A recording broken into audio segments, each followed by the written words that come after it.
అందరికీ నమస్కారం. నా పేరు కేసీ కృష్ణ.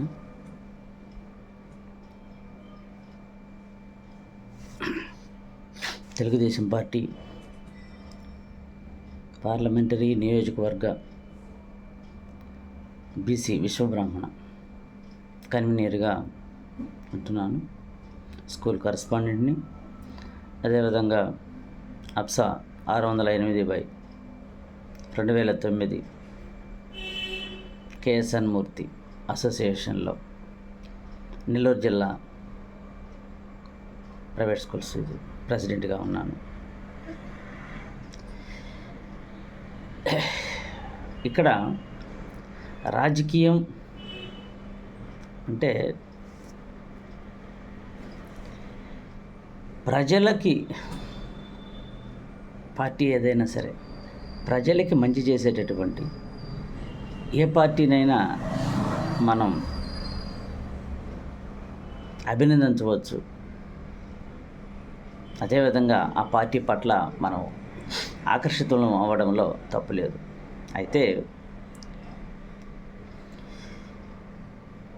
ఆంధ్రప్రదేశ్లో ఒకప్పుడు కాంగ్రెస్ పార్టీ ఏకఛత్రాధిపత్యంగా పరిపాలించే రోజుల్లో తెలుగువాడి ఆత్మగౌరవాన్ని నిలబెట్టడానికి ప్రజలే దేవుళ్ళు, సమాజమే దేవాలయం అని నమ్మినటువంటి పద్మశ్రీ విశ్వవిఖ్యాత నట సార్వభౌమ నటుడు, దర్శకుడు, నిర్మాత, ఆయన స్పృశించని కోణం లేదు. అట్లాంటి మహానుభావుడు, కారణజన్ముడు నందమూరి తారక రామారావు గారు 8 నెలల్లో పార్టీ పెట్టి తెలుగువాడి ఆత్మగౌరవాన్ని కాపాడినటువంటి ఈ తెలుగుదేశం పార్టీ ఎన్నో కష్టాలకు వచ్చి ఎన్నో సమస్యల్లో కూడా కార్యకర్తల యొక్క బలంతో, అదేవిధంగా నిబద్ధత, స్వార్థం లేనటువంటి కార్యకర్తలు చాలామంది తమ కుటుంబాలను సైతం పణంగా పెట్టి పార్టీని మోస్తూ వస్తూ ఈరోజు ఆంధ్రప్రదేశ్ అని అంటే రాజధాని లేనటువంటి రాష్ట్రంగా ఉన్నదాన్ని ఈరోజు ఆంధ్రప్రదేశ్కి దిశానిర్దేశం చేస్తూ ఒక దిక్సూచి అయినటువంటి గొప్ప అడ్మినిస్ట్రేటర్, పరిపాలనాదక్షుడు, ప్రపంచవ్యాప్తంగా గుర్తింపు పొందినటువంటి గౌరవనీయులు మన రాష్ట్ర ప్రీతమ ముఖ్యమంత్రి వర్యులు శ్రీ నారా చంద్రబాబు నాయుడు గారు ఈరోజు ఈ రాష్ట్రాన్ని గాడిలో పెడుతున్నాడు. కానీ ప్రజలు సంక్షేమ పథకాలకి ఆకర్షితులయ్యారు. సంక్షేమ పథకం అని అంటే అట్టడుగునున్నటువంటి ప్రజలకి న్యాయం చేకూర్చే విధంగా ఉండాలనే ఉద్దేశంతో ఈ పథకాలన్నింటినీ కూడా చిత్తశుద్ధితో నడుపుతూ ఎక్కడ కూడా అవినీతికి తావు లేకుండా నడిపిస్తున్నటువంటి ఈ క్రమంలో చంద్రబాబు నాయుడు గారికి యువ నాయకులు గౌరవనీయులు మా విద్యాశాఖ మంత్రులు లోకేష్ బాబు గారు, అదేవిధంగా కష్టకాలంలో వెన్నంటి ఉంటూ ప్రతిపక్ష పార్టీని తన మాటల తోటాలతో చీల్చి చెండాడినటువంటి గౌరవనీయులు కొణిదెల, ఇంక మేము చెప్పాల్సిన అవసరం లేదు. ఎందుకంటే పవన్ కళ్యాణ్ అని అంటే నిజంగా కుటుంబానికి ఈరోజు అంత గౌరవాన్ని తెచ్చాడు. వాళ్ళ నాన్నగారు ఎక్కడున్నా చాలా సంతోషపడతారు. వ్యక్తిగత దోషాలను ఎదుర్కొని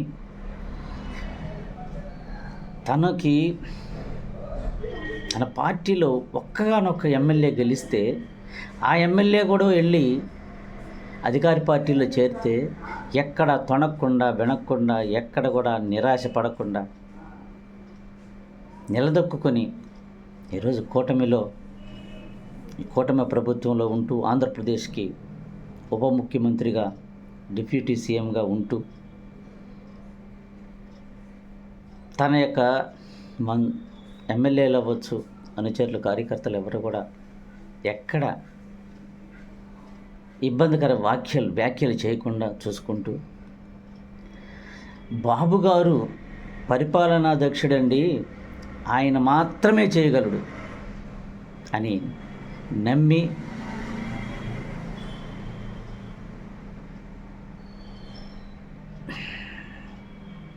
కేంద్రంలో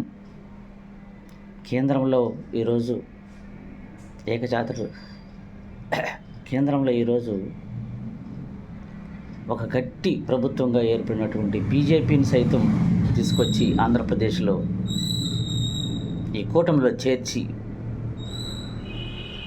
ఎంతో గొప్పగా తన యొక్క మంచి సహృదయాన్ని చాటినటువంటి ఆంధ్రప్రదేశ్ ప్రజల కోసం చాలా త్యాగాలు చేశాడు ఆయన నిజంగానే. ఎందుకంటే ఆయన మీద జరిగినటువంటి మాటల దాడి మామూలు విషయం కాదు, అన్నిటికీ ఓర్చుకున్నాడు. ఈ రోజు 21 సీట్ల పోటీ చేస్తే 21 సీట్లు తెలుగుదేశం, బీజేపీ మద్దతు తాను గెలుస్తూ, అదేవిధంగా జనసేన, బీజేపీ వీళ్ళ మద్దతుతో తెలుగుదేశం పార్టీని గెలిపిస్తూ ముందుకు తీసుకెళ్ళాడు. పవన్ కళ్యాణ్ గారికి కూడా ధన్యవాదాలు. సూపర్ 6 దీంట్లో ఒక్క సూపర్ 6 అనేది కాదు, ఆంధ్రప్రదేశ్కి అతి ముఖ్యమైనది ఏంటంటే రాజధాని చాలా అవసరం. ఈరోజు ఈ రాజధాని నిలబడాలి, రాష్ట్రం నిలబడాలంటే రాజధాని అవసరం. ఒకప్పుడు మనం తమిళనాడు, మద్రాసుని డెవలప్ చేసాం, తెలుగు వాళ్ళ వల్లనే డెవలప్ అయింది అక్కడ. తర్వాత తెలంగాణని డెవలప్ చేసాం, అది మన తెలంగాణే. మనం ఆంధ్రప్రదేశ్ అయినా తెలంగాణ మనదే, ఆంధ్రప్రదేశ్ మనదే, మనమంతా తెలుగు వాళ్ళం. అక్కడ డెవలప్ చేసాం. చంద్రబాబు నాయుడు గారి పుణ్యంతో, స్వర్గీయ నందమూరి తారక రామారావు గారి పుణ్యంతో హైదరాబాద్ డెవలప్ అవ్వడానికి అదేవిధంగా ఎంతో కృషి జరిగింది బాబు గారి హయాంలో కూడా. ఈరోజు అదే పరిస్థితి మనకి ఆంధ్రప్రదేశ్కి అవసరం, అమరావతి అవసరం. ఇక్కడ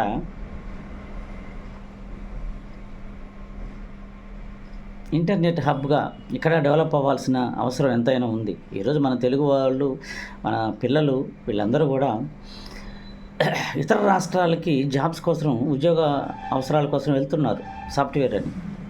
అదే హబ్ ఇక్కడ డెవలప్ అయితే మన పిల్లలు ఇక్కడే ఉంటారు. అదేవిధంగా ఇతర రాష్ట్రాల నుంచి ఇక్కడికి వచ్చి పనిచేస్తారు, ఇక్కడ మన రాష్ట్రం డెవలప్ అవుతుంది. దానికి కృషి చేస్తున్నారు బాబు గారు.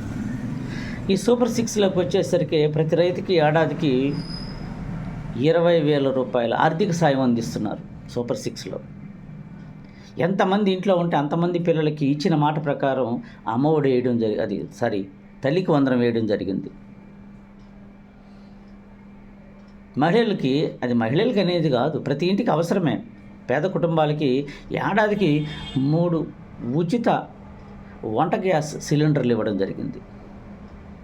ఇప్పుడు రాష్ట్ర వ్యాప్తంగా ఉన్నాయి, దగ్గర 210, 205 ఎన్నో 204 అనుకుంటాను. ఈ క్యాంటీన్లు 5 రూపాయలకే భోజనం పెట్టడం అసలు అద్భుతమైన పథకం అది. అంటే వాస్తవంగా ఎప్పుడో రాజుల కాలంలో ఉచిత భోజన వసతి ఉండేది. అలాంటిది ఈరోజు మనకి 5 రూపాయలకే భోజనం అన్నా క్యాంటీన్లు.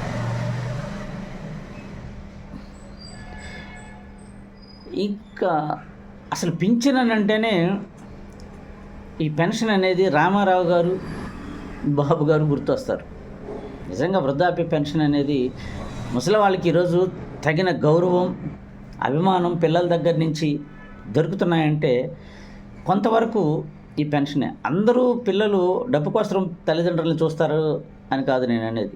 బట్ చాలామంది పేదలకి వాళ్ళకి నెలవారీ మందులు ఉన్నాయి, చాలా ఖర్చులు ఉన్నాయి పాపం.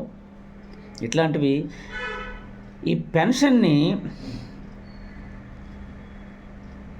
ఎంత ఇదిగా ఉందో చూడండి.